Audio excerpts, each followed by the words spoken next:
Communiqué du Conseil national de sécurité. Une réunion du Conseil national de sécurité s'est tenue ce mercredi 2 août 2023 au Palais de la Présidence de la République sous la présidence de son Excellence M. Alassane Ouattara, Président de la République. À l'entame de la réunion, une minute de silence a été observée à la demande du chef de l'État qui, par la suite, a rendu un vibrant hommage à l'ancien président de la République, Henri Konan Bédié, décédé le mardi 1er août 2023. Le chef de l'État tient à adresser aux familles biologiques et politiques de ce grand homme d'État ainsi qu'à la nation ivoirienne, ses condoléances les plus attristées. Au regard de cet événement marquant pour notre pays, le président de la République a décidé de décréter un deuil national de 10 jours à compter de ce jour, mercredi 2 août 2023, et reporter la cérémonie d'inauguration du pont reliant les communes du Plateau et Cocody, ainsi que celle de la Journée nationale de l'excellence. Concernant l'ordre du jour de la rencontre, 2 points ont été abordés: la situation sécuritaire générale et la situation politique au Niger. Au titre de la situation sécuritaire générale, le Conseil national de sécurité, à la suite de la présentation du ministre de l'Intérieur et de la Sécurité, note avec satisfaction que la situation sécuritaire générale est stable. Le Conseil national de sécurité se réjouit notamment des résultats satisfaisants enregistrés à ce jour sur toute l'étendue du territoire national dans le cadre de la mise en œuvre des différentes opérations de sécurisation menées par nos forces de défense et de sécurité. Le Conseil national de sécurité déplore cependant la hausse du nombre d'accidents mortels de la voie publique ainsi que celle des décès dus aux intempéries qui ont été enregistrés au cours du mois de juillet 2023. Le président de la République, consterné par la survenue régulière de ces drames, a réitéré ses condoléances les plus attristées aux familles endeuillées et ses vœux de prompt rétablissement aux blessés ainsi qu'aux victimes de dégâts matériels. À cet égard, le chef de l'État a donné instruction au Premier ministre, chef du gouvernement, en vue de la poursuite des campagnes de sensibilisation à l'attention des populations vivant dans les zones à risque et de l'accélération du processus de libération de ces zones. En dépit de ces situations,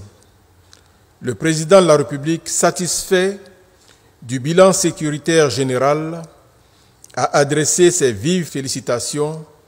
au ministre en charge de la Défense et de la Sécurité, au Grand Commandement et à l'ensemble des acteurs engagés dans la sécurisation de notre pays et la protection des populations vivant en Côte d'Ivoire. Au titre de la situation politique au Niger, le président de la République a informé le Conseil national de sécurité des consultations qu'il a eues avec les chefs d'État de la Communauté économique des États de l'Afrique de l'Ouest, CEDEAO, et de l'Union économique et monétaire ouest-africaine, UEMOA, dès l'annonce de la tentative de coup d'État au Niger le mercredi 26 juillet 2023. Le chef de l'État a également porté à la connaissance du Conseil national de sécurité les échanges qui ont eu lieu au cours des sommets extraordinaires de l'UEMOA et de la CEDEAO qui se sont tenus à Abuja, au Nigeria, le dimanche 30 juillet 2023. Le Conseil national de sécurité a examiné avec attention les décisions arrêtées par le sommet extraordinaire des chefs d'État et de gouvernement de la CEDEAO, présidé par son Excellence M. Bola Ahmed Tinubu, président de la République fédérale du Nigeria, et celle du sommet extraordinaire de l'UEMOA, présidé par son Excellence M. Alassane Ouattara, président de la République de Côte d'Ivoire, en lieu et place de son Excellence M. Mohamed Bazoum, président de la République du Niger. À la suite de cet examen, le Conseil national de sécurité a fermement condamné cette tentative de coup d'État qui constitue une grave menace à la paix et à la sécurité dans la sous-région. En outre, le président de la République a instruit le Premier ministre chef du gouvernement à l'effet de mettre en œuvre sans délai toutes les sanctions arrêtées par la CEDEAO et l'UEMOA à l'encontre du Niger et des auteurs de la tentative de coup d'État dans ce pays. Par ailleurs, le président de la République a autorisé le chef d'état-major général des armées à se rendre à Abuja, au Nigeria, en vue de prendre part à la réunion des chefs d'état-major des armées des pays de la CEDEAO. L'objectif de cette rencontre, organisée par la commission de la CEDEAO, est d'élaborer un plan d'opération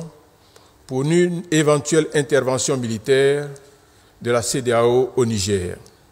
visant à rétablir l'ordre constitutionnel dans ce pays. Au terme de la réunion, le président de la République a réitéré son soutien et sa solidarité au peuple frère du Niger. Il a également exhorté les militaires auteurs de la tentative de coup d'État à libérer immédiatement et sans condition le président Mohamed Bazoum, démocratiquement élu, afin de lui permettre d'exercer pleinement et librement ses fonctions de président de la République. Fait à Abidjan le mercredi 2 août 2023